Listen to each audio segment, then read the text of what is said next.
Hi and hello there, Aquarius. Welcome new subscribers. Attorney Istam Buyers. Thank you sa inyong walang sawang love at support for me. Kung di niyo pa alam, may pati other channel link down below sa ating description box.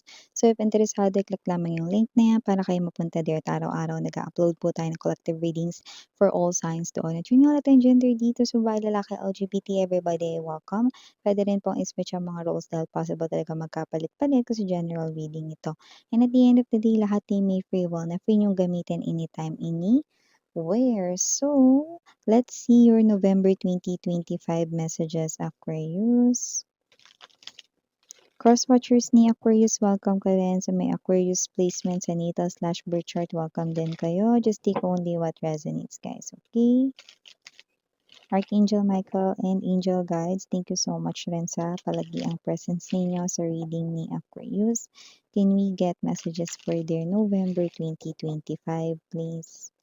November 2025 messages for Aquarius.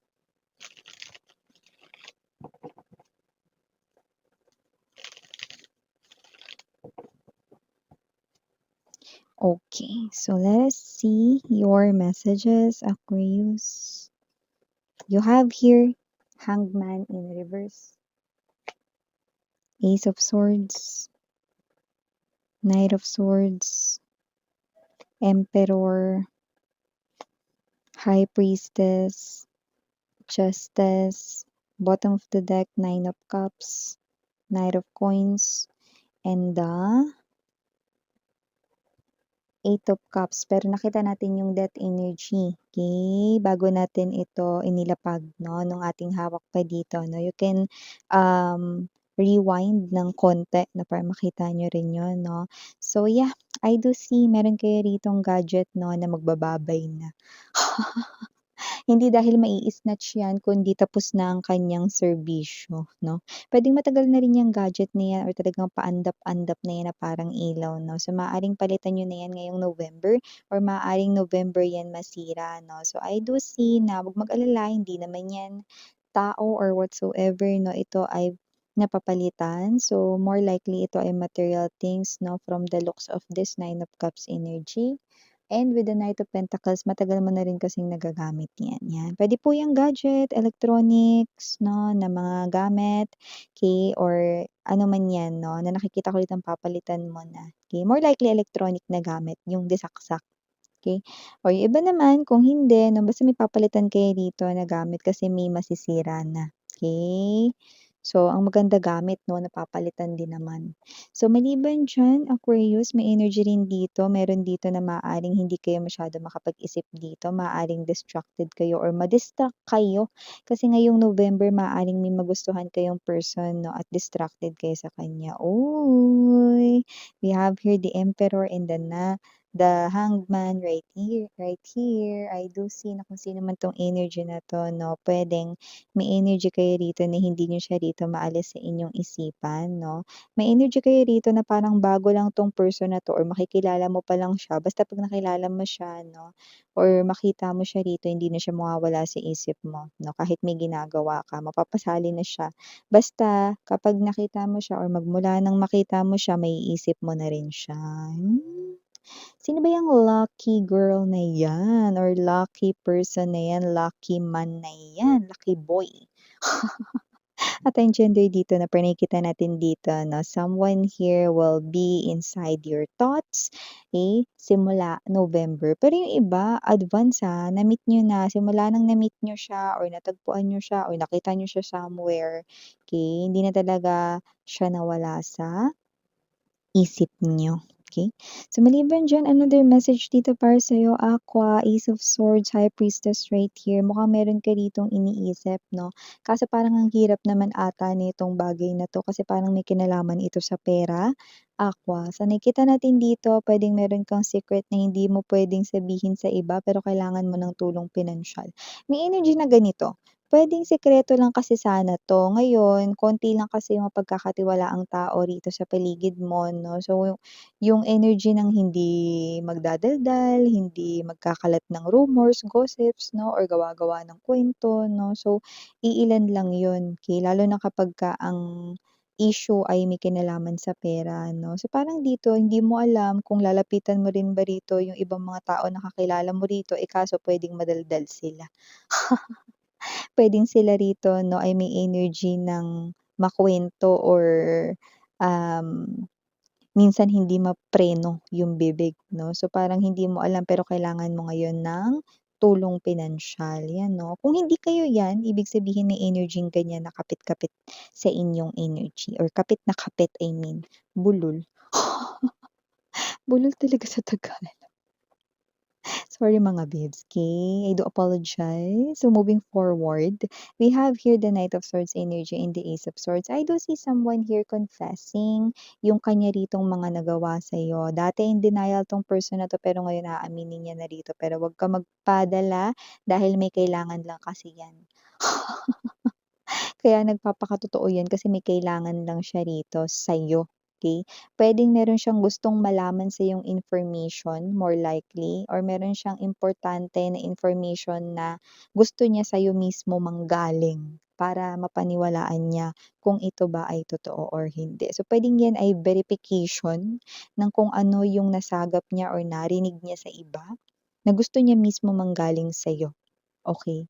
So gano'n. Eh, kaso puwedeng bad blood kayo ngayon or puwedeng hindi kayo nag-uusap, puwedeng may energy rin dito na not in communication kayo. So hindi siya rito basta-basta makalapit, pero lalapit siya rito at magtatanong kasi kailangang-kailangan niyang malaman yung galing mismo sa'yo. Justice energy, okey? So dati siyang in denial kaya kung meron kang gustong itanong sa kanya lahat din ay sasagutin niya ng totoo. Okey? Kasi parang kapalit nito magiging totoo siya sa'yo, pero sabihin mo rin kung ano yung totoo sa side mo, 'yan 'no. Paanong gano'n minsan, bigyan ko kayong example, kung ex mo 'yan kasi yung iba ex niyo 'yan lumabas dito 'no, with the justice energy because this person here wants to clear things out sa inyo, okey? Puwedeng sasabihin niya sa'yo rito 'no, na mahal ka pa rin niya rito, pero gusto niya ritong malaman kung hindi mo na ba siya mahal or mahal mo pa rin siya. Basta may information siyang nalaman sa iba na gusto niyang i-kumpirma sa'yo. 'Yan. So, maliban diyan, Aquarius, may energy rin dito ha, na may magbabayad ng utang. Yes, mga babes 'no, at hindi kayo 'to, sa energy ninyo mga babes ay may magbabayad ng utang na dati ka niyang nautangan na nalimutan mo na. At kung sino man 'tong energy na 'to 'no, hindi ka lang niya rito basta babayaran ng utang, puwedeng imbitahin ka pa rin niya rito, nakita tayo rito ng inuman or kasiyahan, puwede ring kainan lang ito. So, kung sino man ito, puwedeng ito ay someone na kakilala mo or puwedeng not literally close kayo, pero may energy rito na nasa buhay mo siya matagal na, okey? Basta nautangan ka na nito, puwedeng yung iba nakalimutan niyo may utang 'to sa inyo, pero maaalala niya ngayon kasi masaya siya, eh. May gano'n siyang energy, so magbabayad siya sa inyo. Bukod diyan papakainin niya pa kayo rito or iimbitahan pa, eh. "Uy mare, ito nga pala yung bayad ko sa utang sa'yo, tsaka punta ka birthday ng anak ko." Ayan, oh, may gano'ng klase. "Uy pre, alam mo naman papainom ako ngayon kasi may nangyaring maganda sa'kin." Ayan, oh. Meron kasi ritong happy siya, eh, na dahilan, eh, kaya siya rito ganyan, okey? Samantalahin mo na 'no, kasi magbabayad, eh.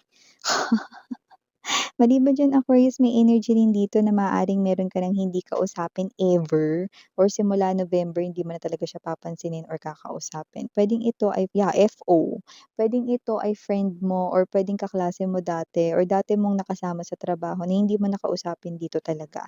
Dahil puwedeng itong tao na 'to ay nagbibigay sa'yo ng negatibong enerhiya. Yung iba hindi mo naman kaaway pero parang hindi mo lang gusto yung vibe niya. May energy ka kasi rito na dumidistansya ka rito sa anumang gulo at sakit sa ulo, okey?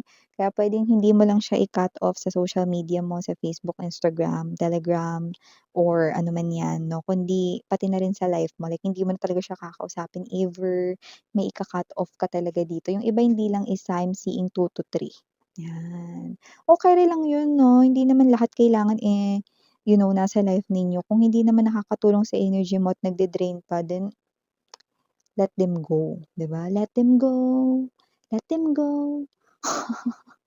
So, maliban diyan, Aquarius, may energy rin dito 'no, na posibleng meron ditong someone na sabihan kayo ng secret at kung ano 'tong secret na 'to mga babes 'no, medyo hindi niyo lang medyo nagustuhan kung ano yung secret na sinabi niya sa inyo. Kasi posibleng yung secret niya rito involve kayo very intensely, paano i-miss 'yan? Kunyari sinabi niya sa'yo kung sinong crush niya, eh, crush mo din 'yun, puwede pong gano'n. Or puwede rin naman na ganito, sinabi niya sa'yo yung crush niya 'no, pero kilala mo yung ugali niya, tapos yung crush niya puwedeng kapatid mo, example lang 'to, 'di ba? Parang gusto mong dagukan. So, kung sino yung energy rito na magsasabi ng secret sa'yo, medyo hindi ka comfortable about it. Not because you cannot hide it, but because you are involved in it. Yan. So last but not least, message right here, nakikita kita ditong nagmamadali or may hahabulin. So nakikita kita dito mga babes na posible ka ditong madapa or matisod or mabangga somewhere. So kung ano man 'tong pagmamadali na 'to mga babes, hindi dahil late ka at nahuli ka ng gising dahil nag-alarm na yung phone mo or yung clock mo dito 'no, kundi nagmamadali ka rito dahil meron kang makikita rito somewhere, puwedeng yeah, I'm seeing cellphone right here 'no. Puwedeng sa cellphone, sa social media 'no, at hinahabol mo ito, like this is real time, like puwedeng kaka-post lang or puwedeng ito ay live or whatsoever 'no. So nakita kita ritong nagra-rush or nagmamadali. May energy rito 'no na, kung ano yung bagay na yun gustong-gusto mo. Okay, so kahit anong ginagawa mo nun titigil mo yun 'no. Yung parang pagmamadali miss yan, yung parang puwede kang magkamali 'no, na magkaiba ang suot mong tsinelas. Gano'ng klase ng pagmamadali, Aquarius, okey? Or parang meron ka ditong namalikmata, "Uy, parang kilala ko 'yun, ah. Ay teka lang muna, diyan ka muna pre." Gano'n. Nakalimutan mo na may kasama ka, "Uy, wait lang mamaya na." Okey? So, may nakita tayong gano'ng klase ng energy, okey? So, yeah, these are all the messages we've got right here for you, Aqua. Maraming salamat sa oras mo. Again, I'm Mirana Onis, sarang ngayong love and light. Annyeong.